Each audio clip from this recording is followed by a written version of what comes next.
All right, the Trump pandemic. He needs to own it, and all of his supporters too. And one of the things I want to talk about is basically how Trump kind of screwed it up. Where did he go wrong? And given the fact where we're at right now, what we must do moving forward. Okay, so let's look at early on. We knew the pandemic was coming in January. We had intelligence report, we had alarm bells being signed by the CDC, and Trump did absolutely nothing. We should have pretty much locked down the country. We should have, like for example, Australia, they have 70 cases. They're calling it 800 medical reservists to come in to help deal with, identify, track, and nip it in the bud. We should have basically been monitoring and testing for the coronavirus right off the bat. And we should have basically just become test crazy nation. And I'm talking about per capita. I'm talking about, like if you're wanting to go out, if you're wanting to do something, you'd have to get a test. And we could have done that. And we still need to do this moving forward. We have, there was this woman who developed this testing unit that was supposed to test for all these different things. Her box alone could be modified for the one test.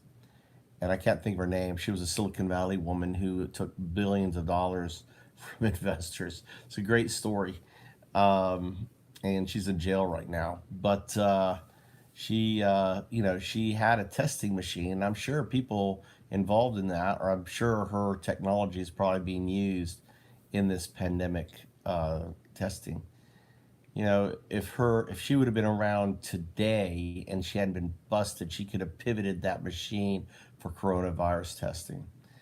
So what did Europe do that we didn't? I mean, they refused to social distance, they refused to wear masks, and if you look at the chart on the video, you can see we're at the same location.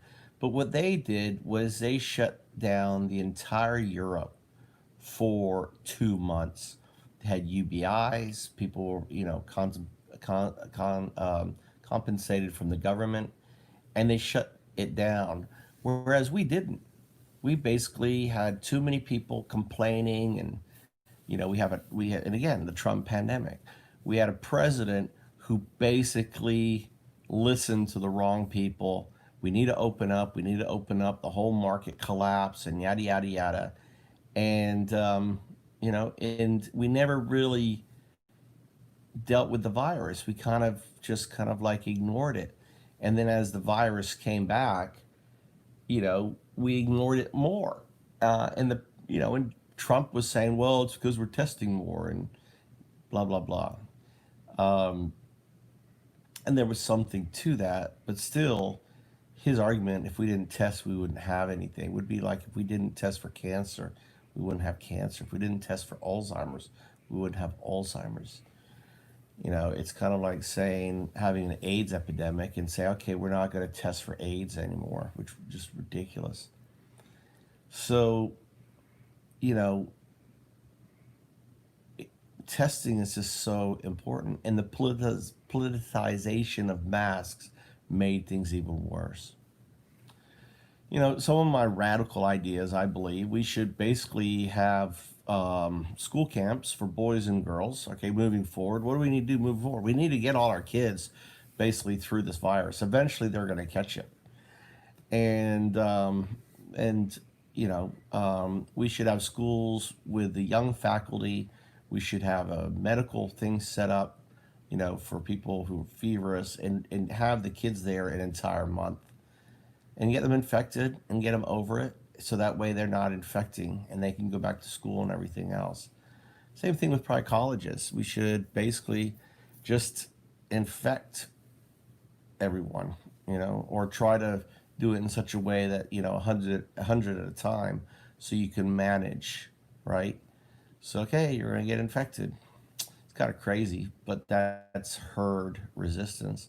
Sweden tried to do that, but they failed at it. But what happened was the virus got into their, into their assisted living homes, and that's what's going to happen in Florida if it's not happening. I mean, it's this week.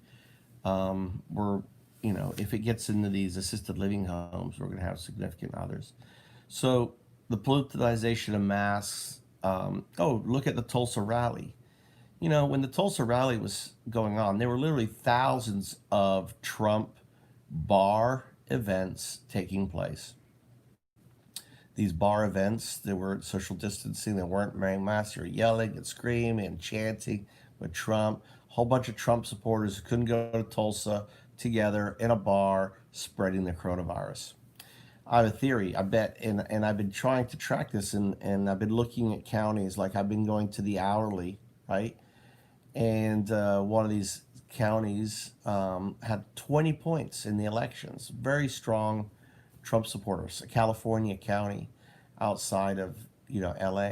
So when they say California, you have to understand there's a lot of rural California, which these little towns and stuff, which are Trump supporters, who would have had their bars, would have partied together, and who are spreading it. If you look at the people who are they're showcasing about the virus, they look to me like Trump supporters. The woman's a hair salon dresser and everything else, and she just kind of reeked of Trump.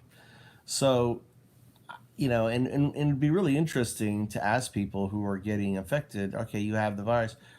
Are you, we share. Are you a Trump supporter or are you a non-Trump supporter? And I think you'll find that the majority of people catching the coronavirus are Trump supporters. Anyway, some things to think about. So Trump needs to own the pandemic, the Trump pandemic.